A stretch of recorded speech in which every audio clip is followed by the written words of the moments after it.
Press play. Replay, replay, replay. You're watching Play Replay with Async. Today I want to talk about THX1138. It's a movie from way back, I think it was George Lucas's first film before he got to Star Wars and stuff. But since movies today are just kind of bombing at the theater and they're just horrible, like the recent Indiana Jones movie that basically puts Phoebe Waller-Bridge in as the main person who's going to save his life and take care of him, and she knows everything and she can do anything, and she has a little partner that can fly planes for her and do anything, just whatever. So that's garbage. So I would rather talk about something in the past, because apparently in the future they can't make a movie without having some agenda and something that's just dumb in it. So let's go back in time to THX1138. This is a movie, I don't know if a lot of people have seen this, especially that nowadays these younger generations probably haven't seen it. THX1138 is a very interesting and well done movie. It basically just drops you in this future, this dystopian future, where you're just, you're just kind of viewing a guy's life in a world where medication is consistently being pushed on people. I mean, where have we seen that before? I mean, I think we lived through that at one point. So anyway, and medication is like, everyone has to take a pill to do certain things, and there's always this constant propaganda of have you taken your blah blah blah, have you taken your blah blah blah, and it's constantly playing in the background, kind of like when you're in Walmart and somebody's telling you about how masks work and they're saving lives, and you should wash your hands because you're too stupid to know how to wash your hands after you go to the bathroom, and all these things, that type of stuff in the background. It's just constantly playing in the background, because all humans are dumb now because there's a virus that, that stuff. I don't want to get too far into that, because God knows you're supposed to censor yourself nowadays, because we live in THX1138.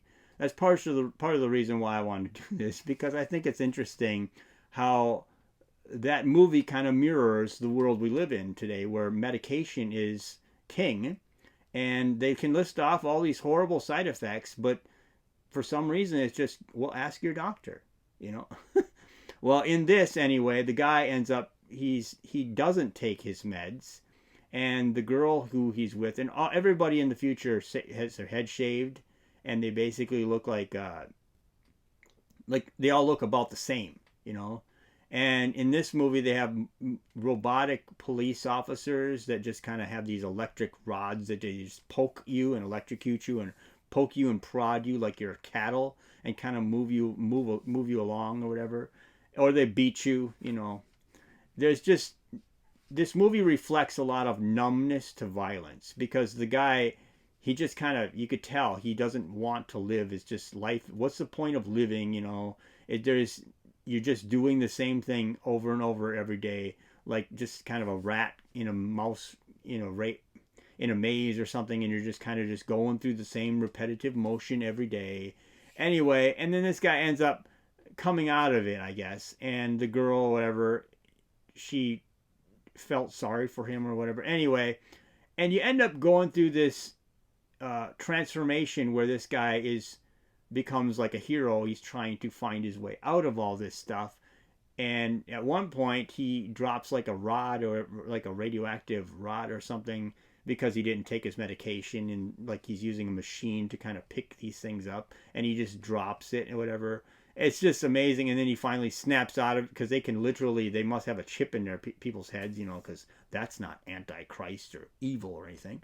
But they basically pause him and turn him off for a minute, so he's just sitting there like that, because he did that. Anyway, at the end of this, basically, I don't want to go on really long for this video, but the point of this story is leading you to, that there's a hopelessness in this mindset, like you're a hive mind, no critical thinking, just the people who are running this world. You don't even see the elites that run this world, really. You just know that everybody is kind of a drone. They're doped up on the medications. They must have a chip in their head at some point. That I don't know how they do they just can turn somebody off and just make them stand there like a zombie. Anyway, the point is, they're just controlled zombies in this movie, and he snaps out of it because he stops taking the medication.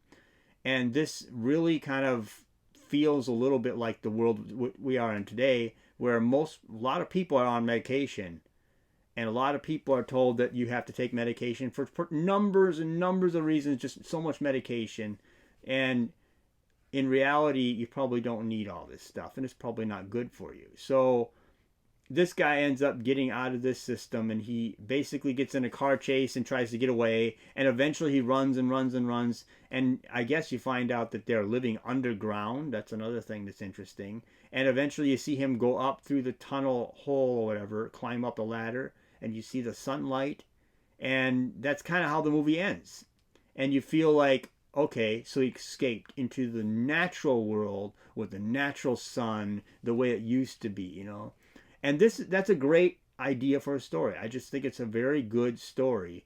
And I wish that, I shouldn't say that. I don't wish that they would remake this, because I know that they would put some female lead that's going to scold the man and tell him why he's a bad person, and, you know, too much male testosterone, you know, so we have to have a female boss the men around because men are just dummies, and, you know, and today they would use this in a way that makes the medicine look good for you. Instead, you shouldn't be getting your vitamins in your natural foods. No, you should be taking medications, getting shots, and putting chips in your head. You know, that's kind of how they would probably use this today. And then they would have like a black lead and a female, and then all the white men would be evil. You know, that's probably what they would do, because that's what they do so many times nowadays. And it's just getting so tiring that they just beat you over the head with it. And if, by the way, if you don't go to see the movie and there's a black lead, then you're a racist. And if you don't go to see the movie and there's a female lead, then you're a sexist pig and you hate women. And that's so far from the truth for most people. That's just ridiculous. I mean, it's like Disney saying The Little Mermaid did bad because of those racists that are out there. And then the following week, what is it? The Across the Spider-Verse, or I don't know what it is. Anyway, the Spider-Man one with the black Spider-Man, what's his face? Anyway, he's the lead, and that does well in China. And everyone says Disney for some reason doesn't understand that, hey, that's doing well in China.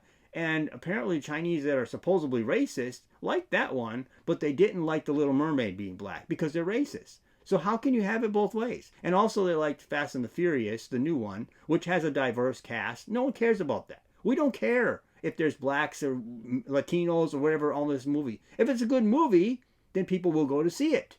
If it's a bad movie and you replace the white lead character with a black girl for some weird reason, because everyone else it's bizarre. So I'm just tired of the garbage, the social justice garbage being pumped into movies, telling us what we're supposed to think, what we're supposed to do, taking away our critical thinking. We're not supposed to think critically and say, hey, why are you doing it this way? You could have done a better story this way or that way, you know? No, we're not supposed to think. We're just supposed to go and just give money to these people. Give money to the giant mega corporation. Don't think, just give money to the giant mega corporation. They made sewage for a movie. Okay, just pay for it. Don't care. Don't think about it. Just give money to the giant mega corporation. I mean, so the reason why I did THX1138, because I think it's a great old movie. There's not enough people talking about stuff like this. And this came out, yeah, the special effects aren't the super greatest, but the story, I think, is interesting because you kind of observe the story and kind of feel it out on, just kind of go with this guy in one day of his life. You just kind of follow a person in this setting, and you get the story through other means other than somebody telling you the story. It's just kind of like you're observing the story in this world that they that's basically all medication. And that's why I think it's cool that he got out of it, and you could see him escape into the natural world, and that the world that they're creating for this guy is underground in a artificial kind of setting that's made up with all these rules and regulations, and everyone has a hive mind. They all have to think the same way. And then he gets out and he breaks free of that, and you see the sunlight. And that's a great idea for a story. Well, anyway, I don't want to make this video super long. I already kind of ranted and whatever about this, but it's a great movie, and it's something I wanted to get out there to people, and maybe you could watch that now that all these horrible movies are coming out. Like The Flash is doing horrible. Indiana Jones is going to bomb, considering how much it cost to make this. It's not making enough in its first week, and I don't think it's going to make as much the second week, because it's got Phoebe Waller-Bridge leading the movie, and Indiana Jones is basically the stumbling old man, Joe Biden-ish, kind of 80-year-old guy that's just kind of going along on the mission and has a kind of crappy ending, whatever. So tell me what you think in the comment section below. Like, share, and subscribe, and thank you for watching.